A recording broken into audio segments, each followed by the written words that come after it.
함께 봉독하겠습니다. 나 요한은 너희 형제요 예수의 환난과 나라와 참음에 동참하는 자라.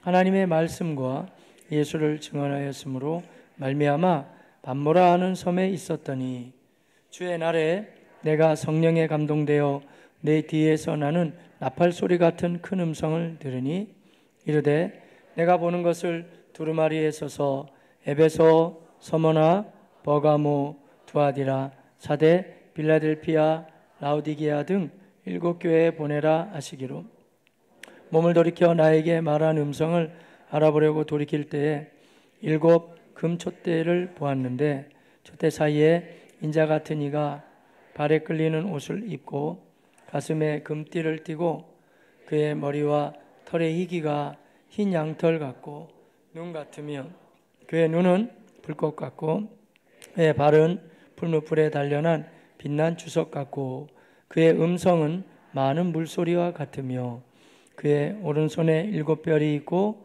그의 입에서 좌우에 날성검이 나오고 그 얼굴은 해가 힘있게 비치는 것 같더라. 내가 볼 때에 그의 발 앞에 엎드려져 죽은 자 같이 되매 그가 오른손을 내게 얹고 이르시되 두려워하지 말라. 나는 처음이요 마지막이니 곧 살아있는 자라. 내가 전에 죽었었노라. 볼지어다 이제 세세토록 살아있어 사망과 음부의 열쇠를 가졌노니 그러므로 내가 본 것과 지금 있는 일과 장차 될 일을 기록하라. 내가 본 것은 내 오른손에 7별의 비밀과 또 7 금촛대라. 7별은 7교회의 사자요 7 촛대는 7 교회니라. 아멘. 저희는 이 주일날 이 오전 예배 시간을 통해서는 창세기에 나타났던 인물들을 중심으로 계속해서 지금 말씀을 나누면서 왔어요. 그래서 아브라함, 이삭 거쳐서 요새는 야곱에 관계된 말씀을 계속 나눴는데요. 오늘 본문은 창세기보다 갑자기 난데없는 왜 요한계시록이냐 그렇게 생각하실 수가 아마 있을 거예요. 제가 몇 가지 이유를 말씀드리고 오늘 본문의 내용을 나눴으면 합니다. 그 주된 이유는 요즘에 우리가 새벽 예배 시간에 이제 그 새벽 기도의 본문이 요한계시록이거든요. 그 계시록을 시작을 했는데요. 사실은 계시록임을 하나님이 도와주시면 이 말씀을 잘 우리가 풀고 이해할 수 있겠지만 실상은 이 말씀이 굉장히 어렵습니다. 그래서 이 진도가 막힘이 없이 이렇게 쭉 말씀을 강해하며 나가야 되는 게 맞죠. 그런데 우리가 요새 은혜로운 집회긴 합니다만 다니엘 기도를 하다 보니까 우리가 금요일 날 밤기도 시간에도 이 말씀을 나눌 수가 없고 또한 주일날 저녁 예배 시간을 통해서도 또 나눌 수가 없어요. 그래서 주로 새벽 기도 시간을 나누다가 제가 그 부족한 말씀들은 금요일 밤 아니면 주일날 저녁에 나눴는데 도무지 시간이 나지 않고 중간에 이게 문맥이 끊으면 새벽 기도들 많이 나오시는데 그 중간 이해가 좀 어렵습니다. 그래서 불가피하게 다니엘 기도회 하는 동안은 우리가 요한계시록에 있는 그 진도에 맞는 말씀을 좀 나누고자 해요. 그래야 이 말씀을 우리가 강해를 해놔야 내일부터 또 보게 되는 7 교회를 향한 하나님의 메시지를 우리가 잘 듣고 이게 어떤 말씀이구나 하는 흐름을 잘 잡을 수 있기 때문에 그렇습니다. 근데 한 가지 우려가 되는 것은 다 우리가 새벽기도 나오는 건 아니시잖아요. 가뜩이나 어려운 말씀을 중간에 딱 끊어서 무슨 말씀하시면 우리 어떻게 이해할까요? 그거는 주님께서 아마 하실 겁니다. 그래서 저도 부족하지만 최대한 제가 앞뒤 문맥을 좀 설명하면서 좀 이해가 될 수 있게 한번 말씀을 드릴 테니까요. 그냥 잘 들으시면 아마 처음 계시록을 들으셔도 이런 말씀이었구나 좀 이해할 수 있지 않나 생각하면서요. 여하튼 이 흐름의 진도를 좀 맞추기 위해서 이번에는 좀 한 3주간 동안에는 제가 계시록에 있는 말씀을 그 진도에 맞춰서 중간중간에 한 번씩 말씀을 드리도록 하겠습니다. 그래도 그렇지 창세기 하다가 계시록 너무 뛴 것 같지 않으세요, 여러분? 성경의 맨 앞에 보다가 맨 뒤로 띄었으니까. 근데 조금만 진지하게 생각하면 그렇지도 않아요. 사실은 창세기 말씀하고 가장 연관성이 있는 말씀이 의외로 계시록이에요. 계시록 말씀하고 딱 연결이 잘 됩니다. 예를 들자면 하나님이 천지를 창조하시고 처음 사람을 에덴 동산에 두셨잖아요. 그 에덴 동산에 두셨을 때 그때 하나님이 따먹지 말라고 하는 실과가 있었죠. 뭐였죠? 맞아요. 선악을 알게 하는 실과였단 말이에요. 이걸 따먹어버렸단 말이에요. 하나님 앞에 반역하면서. 그런데 선악과 말고 거기 또 중요한 나무가 하나 또 있었는데, 맞아요. 생명나무가 있었어요. 그래서 인간이 타락한 다음에 그 생명나무를 또 따먹을까 봐 하나님이 화영고문을 지키신다 이렇게 말씀하시고요. 그 다음부터는 성경에는 아쉽게도 생명나무의 이야기가 뭐 중간중간에 간헐적으로 등장하긴 하지만은 거의 안 나옵니다. 안 나오다가 어디서 생명나무 이야기가 본격적으로 등장하냐면은 요한계시록이에요. 요한계시록에 보면 하나님 나라가 완성됐을 때 그 생명나무의 열매를 먹게 되는 장면이 등장하거든요. 뭔가 이렇게 연결되지 않아요? 잃어버린 생명나무가 다시 되찾게 되니까. 맞아요. 그래서 성경은 이 다 말씀 이해하는 게 물론 중요합니다만은 처음에 봤던 창세기와 요한계시록만 사실은 잘 이해해도 세상이 이렇게 창조됐고 인간이 타락했기 때문에 하나님이 그의 아들을 보내셔서 사람이 이렇게 건져내는, 그래서 우리가 나중에 영생하도록 먹을 수 있는 생명나무를 먹는다는 거, 이 스토리가 딱 연결이 된단 말이에요. 듣고 보니까 또 그렇죠? 맞아요, 여러분. 제가 그냥 갖다 붙이는 게 아니라 이게 성경 자체의 흐름이 그래요. 그래서 하나님이 그 생명나무의 과실을 먹게끔 처음부터 하려고 그랬는데 인간이 하나님 앞에 반역함으로 말미암아 못 먹게 됐단 말이에요. 근데 결국에 하나님의 계획은 그의 아들 예수 그리스도를 보내셔서 십자가에서 죽고 그분이 살아나시면서 인간의 모든 죄악을 예수만 믿으면 용서받게 하시면서 이제 원래의 먹을 수 있는 자격을 다시 주신다는 거예요. 그래서 새하늘과 새 땅 주의 나라가 펼쳐질 때 생명나무가 또다시 등장하게 되죠. 따라서 우리가 지금 창세기에서 계시록으로 껑충 떼어가지고 보지만 하나님의 말씀 자체는 큰 이렇게 변함은 없다는 거예요. 부연해서 조금만 더 말씀드린다 그러면 창세기에도 굉장히 흥미로워요. 50장이 있으면 이름도 이제 우리말로는 창세기 번역됐으니까 주로 창조 사건 이야기가 많을 것 같잖아요. 그런데 의외로 창조와 뭐 이런 얘기는 한 1장에서 11장, 그리고 나머지 12장부터 무려 50장까지는 불과 4명에 대한 이야기예요. 아브라함, 이삭, 야곱, 요셉. 우리는 그들을 가리켜서 소위 족장이라는 족장. 족장이 뭐의 약자냐면 가족들의 리더라 얘기해요. 가족장. 가족에서 장이란 말이에요. 근데 우리하고 그 가족의 장이 뭘 중요할까요? 중요해요. 인간이 타락한 다음에 더 이상 하나님을 눈으로 뵙고 귀로 들으면서 믿을 수는 없지만 그러나 그분의 약속의 말씀을 믿으면서 하나님을 믿고 신뢰하면서 나아간단 말이죠. 그 생명에 누가 동참하겠느냐? 그래서 샘플이 되는 인물들이 4명이 이제 등장했다는 거예요. 그런 말씀이었죠. 자, 그런데 일단은 이제 요한계시록 말씀을 펼쳐드렸기 때문에 이 계시록에 관계된 말씀은 그와 같이 창세기하고도 연결이 되지만 이 당시의 정황과 또 쓰여진 목적을 좀 말씀드리면서 우리가 보면서 나갈 필요가 있습니다. 왜 이름이 계시록일까요? 계시록. 여기 처음부터 나오니까 그래요. 자, 1장 1절 같이 볼까요? 예수 그리스도의 뭐라고 나오죠? 계시라. 아포칼립시스라는 말이 헬라 말로는. 근데 아포칼립시스가 뭐냐면요, 감추어 놓던 것이 드러나게 된다는 거예요. 다 감춰놨는데 이게 밝혀지게 될 때 우리는 그때 헬라 말로는 그리크어로는요 아포칼립시스 그러거든요. 성경에만 나오는 용어는 아니에요. 여러분 좋아하시는 연극 있잖아요. 연극할 때 한 막, 두 막 바뀔 때 이렇게 다 커튼을 치잖아요. 그리고 딱 드러나잖아요. 그때 사용되는 용어가 아포칼립시스거든요. 그러니까 감춰놨던 뭔가 비밀이 하나님의 은혜로 다 드러나게 된다고 해서 계시록이에요. 다른 표현을 하자면 묵시 들어보세요. 묵시라고 표현하게 돼요. 그래서 요한계시록이라고요. 근데 왜 또 이름은 또 요한계시록? 왜 요한일까요? 요한. 예, 요한이 당연히. 목사님 너무 수준 이하의 질문을 하시네요. 아니 중요해서 하는 거예요. 요한이 있었으니까 요한계시록 하죠.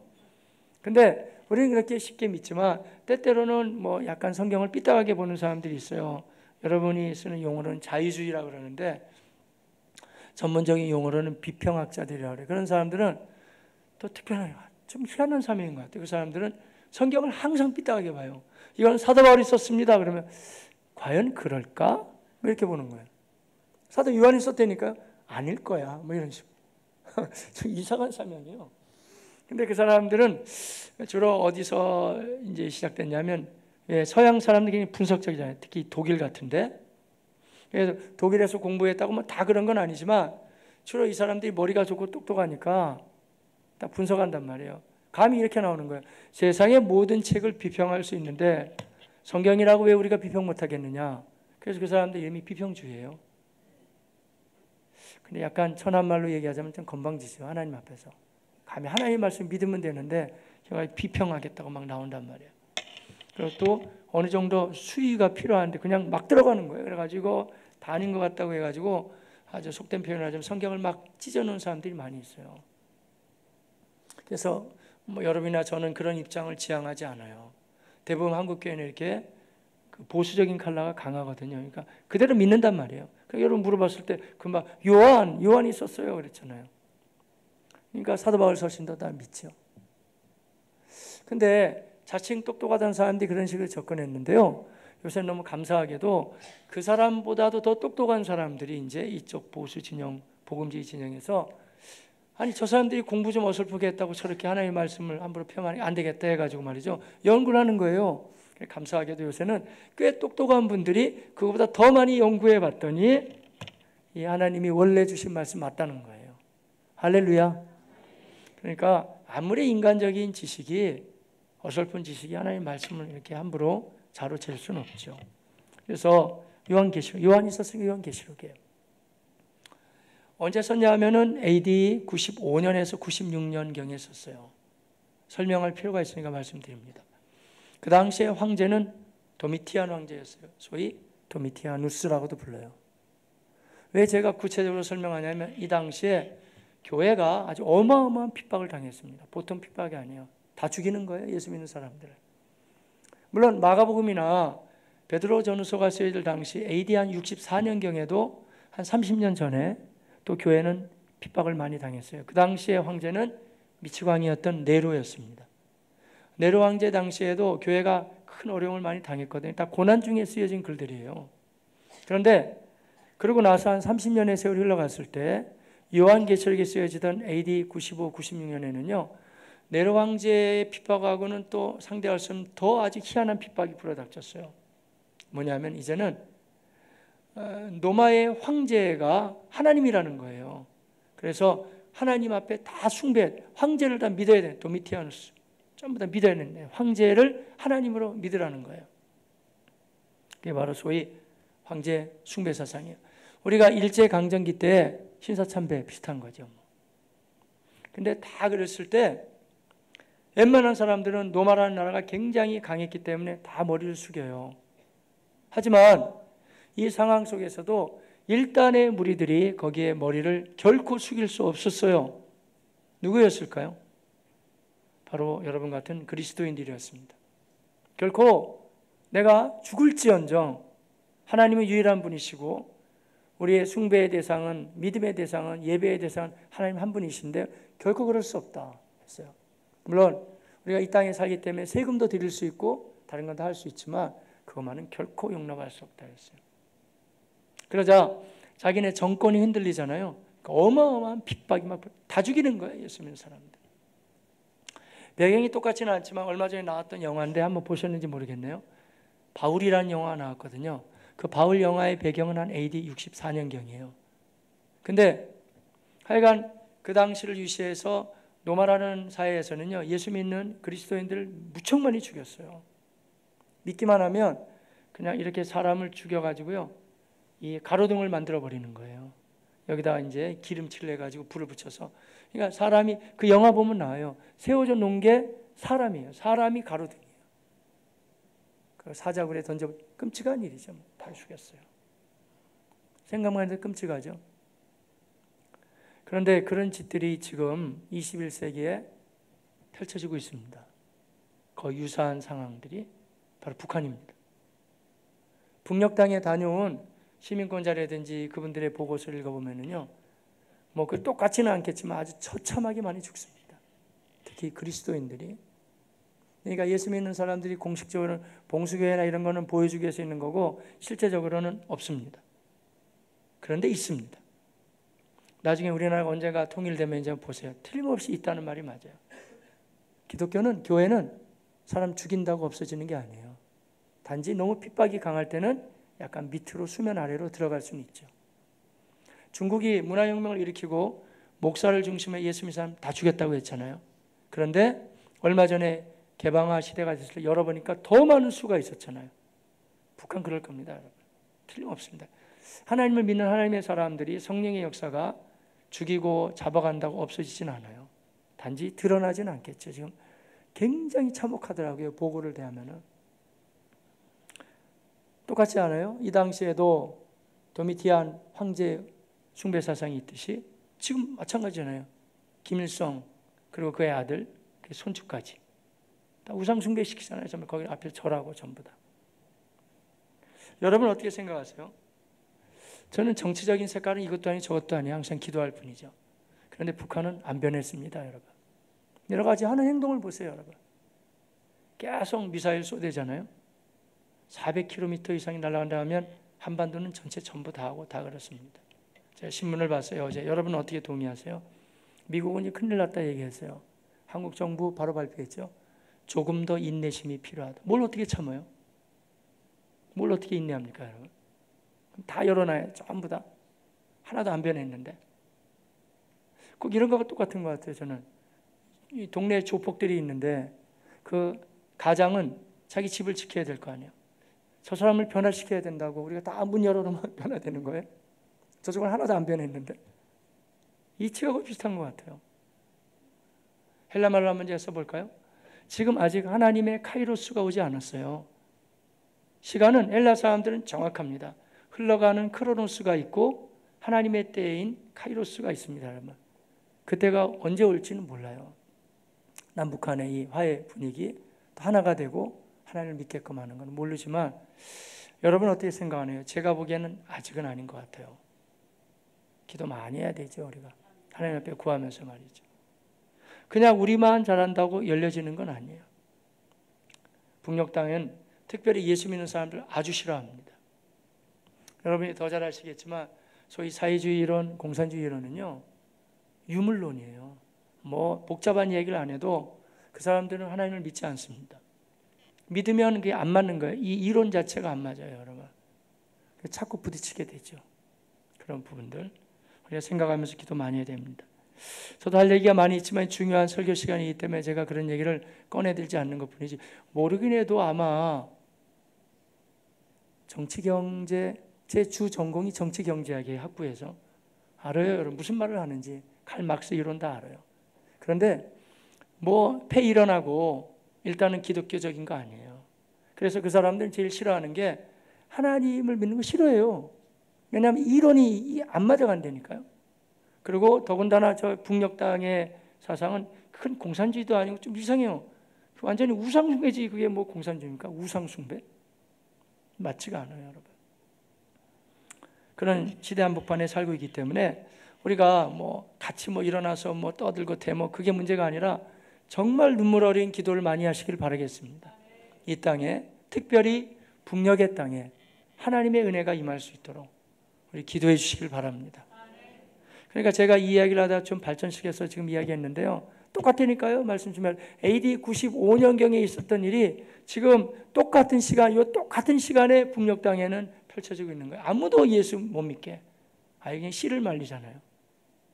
왜냐하면 예수님을 믿게 되면 예수님을 믿는 사상은요. 이렇게 독재가 없어요. 다 평등 사상이고 박애주의잖아요. 남을 배려하는 사상이고 남을 살펴주잖아요. 그러니까 정권 자체가 흘러갈 수가 없죠. 북쪽에서는. 그런 얘기를 많이 할 것 같아요. 자, 이런 얘기는 뭐 더 이상 할 필요 없고 우리 기도해야 될 뿐이에요. 근데 하나님의 카이로스 때가 올 거예요, 여러분. 그때를 위해서 우리는 기도의 눈물을 더 많이 심어주시기를 바라겠습니다. 하나님의 때가 와야 되는데 그게 오지도 않았는데 막 왔다 그러면 안 맞을 겁니다. 아마 오긴 올 겁니다. 하나님의 때가 오기를 간절한 마음으로 사모합니다. 일단은 다시 성경으로 돌아서 보면 AD 95, 96년 많이 죽였어요. 다 죽였어요. 그러니 예수 믿는 것 자체가 분명히 하나님은 살아계시지만 불안한 거예요. 두렵고 어려운 거예요. 그러니까 마지막 살아남아있는 사도가 있었는데 그 사람이 요한이었습니다. 제자들도 나머지 사도는 다 죽었거든요. 근데 사도 요한이 이제 마지막 사명을 가지고 자기 남은 생애를 다해서 편지를 써서 보내게 되죠. 그게 바로 요한계시록이에요. 오늘 본문은 바로 그런 얘기를 해줍니다. 그런데 문제는 요한계시록을 들고 나오면 좀 이상한 선언을 많이 보게 됐어요. 왜냐하면 교회 2000년 역사 가운데 하여간 이단 사이비들은 하나같이 풀고 있는 주 전공이 요한계시록이에요. 지금 요새 이단들도 다 그렇죠. 신천지도 전부 다 요한계시록. 얼마나 많이 하는지 몰라요. 무조건 푼다는 거 아니에요, 요한계시록을. 근데 대부분 교회 2000년 사이 역사에 보면 요한계시록 어떻게 푸냐면요, 무시무시하게. 막 두려운 거야, 막 벌벌 떨어. 야, 이거 큰일 났구나. 우리 가족이 다 죽게 생겼구나. 그럴 때 한 가지 힌트를 내죠. 우리 집단으로 오면 안 죽는다. 이런 얘기예요. 다 똑같아요. 2000년 역사에 항상 그렇게 풀었어요. 하지만 성경은 그렇게 풀지 않아요. 성경은 그런 말씀이 아니라 지금 여러 가지 환난과 핍박과 어려움이 있지만 이 모든 환난과 핍박과 어려움을 우리가 믿는 예수 그리스도 우리 주님이 다 승리하셨습니다. 그렇기 때문에 요한계시록의 핵심되는 메시지는 뭐냐면 아무리 고난과 핍박과 어려움이 있어도 예수 믿는 자들은 승리한다는 거예요.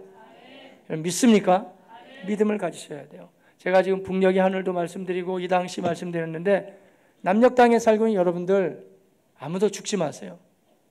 우리가 지금 이 대한민국 사회는 이상해요. 이렇게 살만한데 자살률이 전 세계 제일 높잖아요. 왜 죽어요? 죽지 말아야 돼요, 여러분. 죽을 용기 있으면 혹시라도 여러분 마음 가운데 나약한 마음이 있었던 분들 용기 내세요, 여러분. 왜냐하면 예수님이 승리하셨기 때문에 이 정도 어려움쯤은 얼마든지 이길 수 있습니다. 시험에 한두 번 떨어졌다고 여러분 인생 포기하면 안 돼요, 여러분. 또 보면 되잖아요. 다시 공부해서. 해도 안 돼요? 바꾸세요, 그러면 다른 걸로. 얼마든지 다른 거에서도 먹고 살 수 있는데 왜 거기 목매여서 살아요, 우리가? 다른 걸 바꾸면 되죠, 뭐. 아, 이쪽은 내 길이 아닌가 보다. 장사를 한다든지 다른 일 해도 되잖아요. 기술을 배운다든지. 얼마든지 우리가 자신만만하게 살아갈 수 있어요. 그런데 요즘에 이 남녘 땅에 살고 있는 우리 대한민국에 사는 사람들이 너무 나약해져요. 특별히 그리스도인들도 약해요. 또 자녀들은 더 약해. 너무 이게 곱게 키다 보니까 어려움을 저항할 힘이 없어져 버린 거예요. 우리 어제도 이제 다니엘 기도를 했어요. 나오신 분도 계시고 못 나오신 분 계시겠지만 유튜브 같은 데 보면 또 나오대. 금방 뜨더라고요. 다니엘 기도에 어제는 그 아프리카의 말라위에서 사역하시는 박상원이라는 여자 선교사님 오셔서 간증을 하셨어요. 참 은혜 많이 받았잖아요, 여러분. 그분이 남편이 먼저 들어가고 나중에 이제 자기 아들하고 아들이 10살이었어요. 아주 열악한 환경 가운데 아프리카 사역을 하는데 먹을 게 없어가지고 막 그러잖아요, 항상. 다 똑같이 먹어야 된다고 원주민들하고 같이 먹자고 해가지고 자기 아들 10살 한참 먹을 때인데 계란 하나도 못 먹겠다는 거 아니에요. 다른 집 가서 보고 와가지고 그 박상원이라는 여자 선교사님 남편하고 밤이 새도록 싸웠다는 거예요. 우리 아들 계란 하나 준다 했는데 뭘 잘못됐냐. 선교하자. 근데 계란 하나만 먹이자, 하루에 하나씩이라도. 먹였다는 참 가슴 아픈 얘기 많이 보잖아요, 여러분. 근데 희한한 거는요, 이런 게 있어요. 이게 어제 말씀 우리 들어보셨어요? 시편 119편 71절을 들고 나왔어요, 그분이. 내가 고난당하는 것이 유익이라. 이로 말미암아 주의 율례와 법도를 배우게 되었다는 말씀이잖아요. 세상은 고난을 다 싫어하죠. 세상은 어려움을 싫어합니다. 근데 여기 희한한 역설이 있어요. 적어도 깨끗한 믿음을 소유한 사람들, 그리스도인들은 모두가 다 고난을 통과하면서 그 당시에는 슬프고 힘들고 어려웠지만 아주 매우 단단한 사람으로 나타나는 거예요. 꼭 그렇게 되는 거예요. 그러니까 고난이라는 것이 이렇게 표현해야 될까? 여기 선물이 있어요. 근데 우리 잘 안 보여요. 하나님이 이 선물을 까만 보자기에다가 주시는 거예요. 당장 열기가 두려워서 그렇지 열어보면 선물이 있는 거예요. 이 고난이에요. 동의 안 되세요? 그러니까 고난은 다 싫어요. 다 싫은데 막상 그 고난을 통과하고 연단을 통과해서 보면 단단해지는 거예요. 하나님의 사람이 되는 거예요. 그 선교사님 얘기 조금만 더 해볼까요? 그 어렵고 힘들어가지고 이분이 아직은 목사는 헌신됐지만 사모님 헌신이 안 됐잖아요. 너무너무 힘들었다는 거예요. 괴로워서 말이지. 근데 그분이 그렇게 하다가 스트레스 받고 막 힘드니까 황달에다가 말라리아까지 걸렸다는 거 아니에요. 아프리카나 동남아시아 지역에 나간 선교사님들 말라리아 걸리면 잘못하면 죽습니다, 여러분. 어려운 병이에요. 고열로 가고. 우리 교회가 돕고 있는 박경임 사모 영어 잘하잖아요. 그러면 참 고생 많이 했어요, 그 사람도요. 해가지고 한쪽 귀가 먹었잖아요, 말라리아 때문에. 댕기열 뭐 이런 거, 말라리아 뭐 이런 거 말이죠.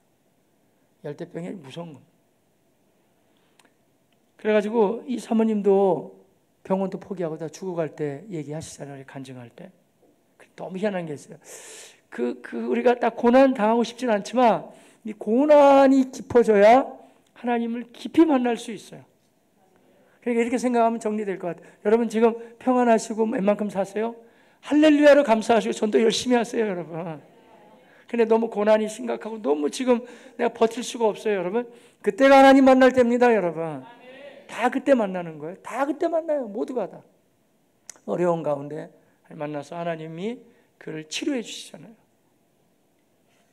그런데도 그 어려움은 뭐 계속 어렵다 하잖아요. 아들이 10살이니까 얼마나 많이 먹겠어요. 한날 아들이 빵 먹다가 화가 나니까 빵도 집어 던져버리면 아빠 왜 이렇게 가난한 거예요, 우리? 그래서 막 울면서 그랬다는 거 아니에요. 그러니까 엄마가 너무 마음 아프니까 야, 나중에 너 커서 다른 거 다 해도 선교사는 하지 마라. 그러니까 아들이 대답했다는 거 아니에요. 엄마 내 미쳤어, 내가 그거 하게? 근데 지금 목사님 됐잖아요. 근데 목사님. 그게 참 희한한 거라니까요. 그 고난이라는 것이 당장 통과할 때는 힘들고 어렵지만 그걸 통해서 오직 여러분 뭐 고난 많이 겪어보면 오직 하나님만 보이는 하나님. 아무것도 없어요. 사람이 나를 도와줬으면 누구도 나에게 힘이 안 돼요. 오직 하나님만. 하나의 훈련 코스가 되죠. 저 이런 글 한번 읽어봤어요. 북녘에 있는 동포들이 말이죠. 거기 그리스도인데 이때니까요. 이 남녘을 위해서 이렇게 많이 기도한다는 글 읽어봤어요. 좀 타락하지 않고 거룩하고 깨끗해질 수 있게. 이런 부탁도 한번 읽어본 적이 있는 것 같아요. 그러면서 자기네들이 이 땅을 위해서 기도하듯이 여기 있는 그리스도인들도 그 북한 땅을 위해서 좀 기도해 달라는 거예요. 우리 기도해 주시길 바랍니다, 여러분. 근데 아마 딱 열어보면 그분들이 훨씬 깨끗할걸요, 믿음으로는. 항상 그래왔기 때문에. 지금 이 요한계시록을 쓰고 받아볼 당시 교회는 참혹했고 힘들었지만 그러나 굉장히 깨끗했어요. 그러면서 이제 이 고난 가운데도 승리해 나가라고 격려하면서 나가게 되죠. 따라서 요한계시록은 저는 이단이나 사이비들이 장난치고 사람을 현혹할 책이 아니고 요한계시록의 주제가 뭘까요? 그리고 왜 썼을까요? 목적은 뭘까요? 이런 겁니다. 한번 같이 해보시고 너무 중요하니까. 우리 예수님 승리하셨습니다. 한 번 더 해볼까요? 예수 믿는 나도 승리할 수 있습니다. 여러분 믿습니까? 약간 덧붙인다 그러면 아무리 어려워도 예수 믿는 교회, 예수 믿는 성도는 승리할 수 있다는 거예요. 이쯤 되면 요한계시록 강의 끝난 거예요. 그것만 알면 되는 거예요. 요한계시록을 제가 한 몇 해 전에 한번 이 교회를 섬기며 한번 강의했던 기억이 있어요. 근데 주제는 딱 그거 하나예요. 아무리 어려워도 교회는 승리합니다. 약간 말을 바꾸면 교회 에클레시아라는 것이 건물이 아니고 다 사람의 여러분들이란 말이에요. 그러니까 아무리 어려워도 나는 승리합니다. 왜냐하면 예수 그리스도가 승리했기 때문에. 믿으십시오, 여러분. 그 메시지가 요한계시록에는 아주 듬뿍 담겨져 있는 거예요. 그러니 이 계시록을 대하게 되면은요, 사람이 아주 굉장히 단단해져요. 계시록 강의를 하면 전 참 은혜를 많이 받아요. 그리고 여러분도 용기가 생길 거예요. 지금 여러분이 당하고 있는 고난과 역경과 어려움들, 특별히 청소년들, 청년들, 지금 여러 가지로 살기 어려운 시대 한복판에 사는 것 같지만 용기 내세요, 여러분. 충분히 살 수 있어요. 할 수 있어요. 안 되면 뭐라도 하면 되죠. 기술이라도 배우고, 또 요새는 일본하고 좀 사이가 안 좋긴 하던데 일본에는 그게 청년 인력이 많이 필요하대요, 여러분. 일본말 언젠간 또 풀리겠죠. 일본도 뭐 배워도 되고 할 일이 많다니까요, 여러분. 죽을 생각하지 말고 살 생각 많이 하시길 바라겠습니다. 이 정도 환경 속에 죽기는 왜 죽어요, 여러분? 할 게 너무 많이 있는데. 사업 몇 번 실패했다고 무너지지 마세요, 여러분. 또 일어날 수 있습니다, 여러분. 그리고 시험에 떨어졌다고 무슨 또 연애하다가 또 실현당했다고. 더 좋은 사람 많이 있어요, 여러분. 힘내세요. 힘내면서 뭐든지 다시금 다 일어나는 거예요. 하나님의 사람들이 이 당시에는 믿기만 하면 끌어가고 죽임을 당했는데도 그거 가지고 실망하지 말고 하나님 바라보면서 승리하라고 메시지가 분명히 있듯이 그렇게 우리 일어나서 의연히 일어나서 나아가시기를 바라겠습니다. 마치 다니엘서 11장 32절 하반절 보는 것과 똑같아요. 자기 하나님을 아는 백성은 강하여서 용맹을 떨치리라. 다니엘서에 틀림없습니다. 그럼 다니엘하고 계시록이 이어지나? 예, 아주 밀접하게, 어쩌면 창세기보다 훨씬 더 긴밀하게. 왜냐하면 구약의 묵시록이 다니엘서거든요. 다니엘서와 신약의 묵시록인 요한계시록 막바로 이어집니다.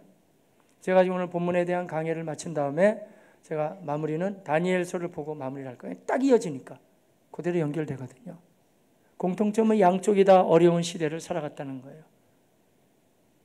자, 그렇기 때문에 우리가 지금 힘들고 어렵다 그래도 얼마든지 하나님의 사람들은 가슴을 펴고 이런 말씀들을 붙잡고 일어날 수 있고 승리할 수 있습니다.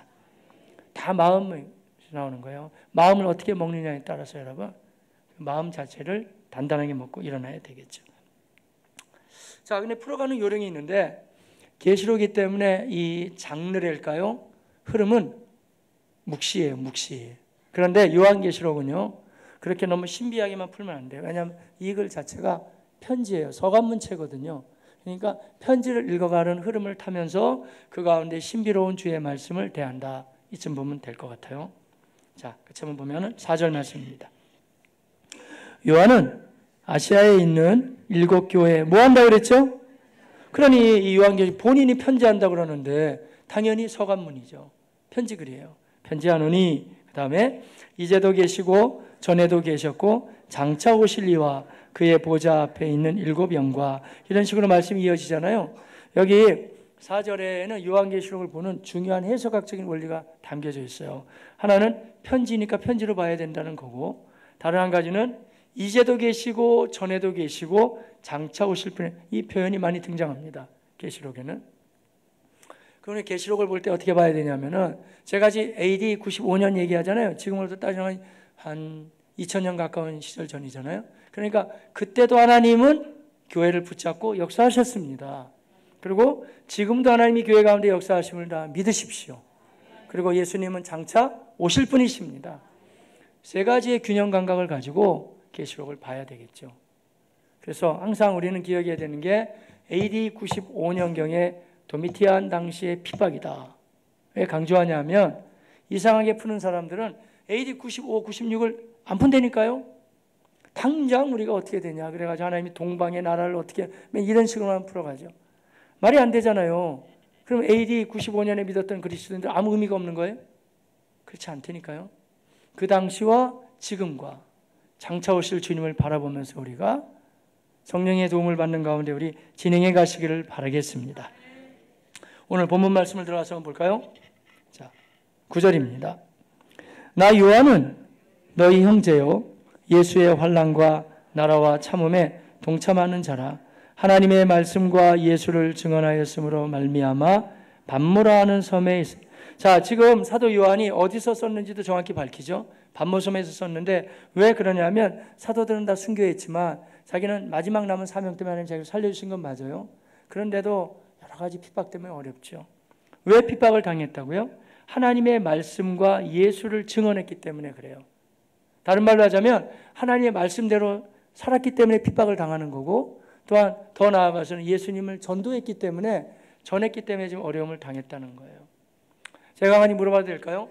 여러분, 예수 믿으면서 직장에서나 아니면 가정생활에서나 여러 사회생활 가운데 내가 예수님 때문에 조롱받거나 아니면 핍박당하거나 어려움을 당해보신 적 있으세요? 대답을 안 하시는구나. 근데 만약에 목사님, 저는 얼마나 제가 지혜롭게 신앙생활했는지 아무런 어려움 없이 잘하고 있어요. 그거 잘못된 거예요, 여러분. 왜냐하면 예수님을 제대로 믿어 나가는데 어려움이 전혀 없다. 있을 수가 없어요, 여러분. 형제님들, 제가 한번 질문해 볼까요? 우리 군대 입대했을 때, 지금은 많이 환경이 바뀌겠지만 과거 군대는 더 어려웠어요. 짝대기 하나 다는 이등병이 일요일 날 됐어요. 예수 믿던 사람이 너무 교회 가고 싶어요. 자기 내무반 고참한테 경례를 붙인 거예요. 딱 경례한 다음에 교회 좀 갔다 와야 되겠습니다. 그럼 그래, 이야, 너 믿음 좋구나. 갔다 와. 이렇게 얘기해요, 고참이. 생각이 있어요? 물어본단 말이에요. 생각이 있냐 없냐? 이 군기 다 빠져가지고 바로 나오는 게 군대 말로 하면 빠졌어. 빠졌어. 지금 빠졌다 이거예요. 군기가 빠졌는데 교회 간다고? 교회 한번 가볼래? 그 말이죠. 좋은 고참도 있지만 대부분은 조인트 먼저 때려요, 여러분. 생각 있냐 없냐? 짝대기 하나. 어딜 간다는 거야? 어딜 가? 어려워요, 여러분. 매 맞고 다니는 거예요. 믿음 좋은 사람들은 거의 처음 시작을. 내가 결혼을 해야 되는데 믿는 남편 만나서 결혼해야 되지만 또 어떻게 사귀다 보니까 그렇지 않았어요. 얼마든지 교회 나가라고 그런다고 했어요. 근데 막상 결혼해서 와보니까 하여간 뭐 제사라는 제사는 다 지나는 집안이라고 한번 해봅시다, 여러분. 지금 결혼해서 온 지 한 달 돼요. 근데 며느리가 저는 저 예수 믿는 사람 제사상도 못 받으려고요. 절도 못해요. 저는 예수 믿기 때문에. 그럼 시어머님이 거기다 대고 아이고 참 믿음 좋은 그리스도인이 오셨군요.